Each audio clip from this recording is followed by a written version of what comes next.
ನಮಸ್ಕಾರ ವೀಕ್ಷಕರೇ, 24x7 ಕರ್ನಾಟಕ.comಗೆ ಸ್ವಾಗತ ಸುಸ್ವಾಗತ.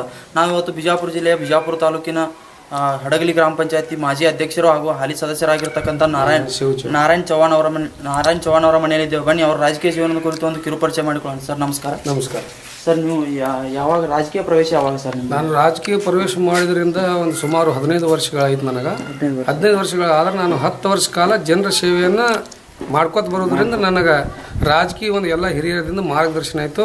ನಾನು 2 ಸಲ ಎಲೆಕ್ಷನ್ ನಿಂತು ಕೂಡ ಸೋತಿದ್ರು ಕೂಡ ನಾನು ಮತ್ತು ಎಲೆಕ್ಷನ್ ಫೈಟ್ ಮಾಡಿದಾಗ ನೆಕ್ಸ್ಟ್ ನಾನು ಗೆದ್ದಿದ್ದೀನಿ.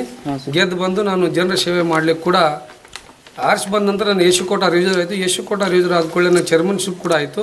ಚೇರ್ಮನ್ಶಿಪ್ ಆದ್ಕೊಳ್ಳೆ ನಾನು ಜನರ ಸೇವೆ ಮಾಡ್ಲಿಕ್ಕೆ ಎಲ್ಲರೂ ಹಿರಿಯರು ಕೂಡ ನನಗೆ ಅವಕಾಶ ಮಾಡ್ಲಿಕ್ಕೆ ಎಲ್ಲರ ಅನುಮತಿಯಿಂದ ನಾನು ರಾಜಕೀಯ ಮಾಡ್ಲಿಕ್ಕೆ ಒಂದು ಅನುಭವ ಆಗಿದೆ. ಸರ್, ಯಾವ ಕ್ಷೇತ್ರದಿಂದ ನೀವು ಗ್ರಾಮ ಪಂಚಾಯತ್ ಸದಸ್ಯರಾಗಿ?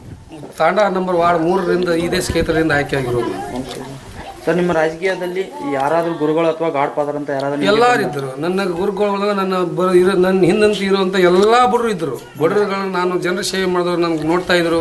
ನಾನು ಪ್ರತಿಯೊಂದು ಅವರ ದವಾಖಾನೆ ಆಗಲಿ, ಅವ್ರ ಮನೆಗಳು ಯಾವುದೇ ಒಂದು ಸಮಸ್ಯೆಗಾಗಲಿ ನಾನು ಅಲ್ಲಿ ಹೋಗಿ ನಿಂದಿರೋದ್ರಿಂದ ಎಲ್ಲ ಹಿರಿಯರಾಗಲಿ, ನಮ್ಮ ಹಿಂದೂ ಮುಖಂಡಾಗಲಿ, ಅಶೋಕ್ ಪಾಟೀಲ್ ಆಗಲಿ, ಅವರೆಲ್ಲರೂ ಕೂಡಿ ನಮ್ಗೇನು ಮಾಡ್ತಾರೆ, ನೀವೊಂದು ರಾಜಕೀಯ ಬರ್ಲಿಕ್ಕೆ ಒಂದು ಒಳ್ಳೆಯ ಅವಕಾಶ ನಿನಗಿದೆ, ನಾವೆಲ್ಲರೂ ಕೂಡ ನಿನಗೆ ಸಹಾಯ ಮಾಡ್ತೀವಿ ಅಂತ ಮಾತಿಗಾಗಿ ನಾನು ಎಲ್ಲರ ಅವಕಾಶನ ಕೂಡ ಹುಡ್ಕೊಂಡು ಅವರೆಲ್ಲರ ಆಶೀರ್ವಾದ ಪಡೆದು ನಾನು ರಾಜಕೀಯದಲ್ಲಿ ಎಳಿಲಿಕ್ಕೆ ಪ್ರಾರಂಭ ಮಾಡಿದ್ದೇನೆ.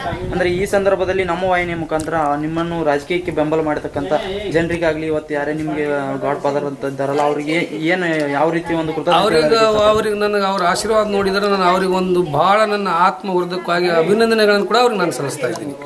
ನಿಮ್ಮ ಕುಟುಂಬದಲ್ಲಿ ನೀವೇ ಮೊದಲ ಅಥವಾ ನಿಮ್ಗಿಂತ ಮುಂಚೆ? ಇಲ್ಲ, ನಾನೇ ಫಸ್ಟ್. ನಮ್ಮ ಕುಟುಂಬದಲ್ಲಿ ರಾಜಕೀಯದಲ್ಲಿ ಇಳಿದಿರೋದೇ ನಾವು.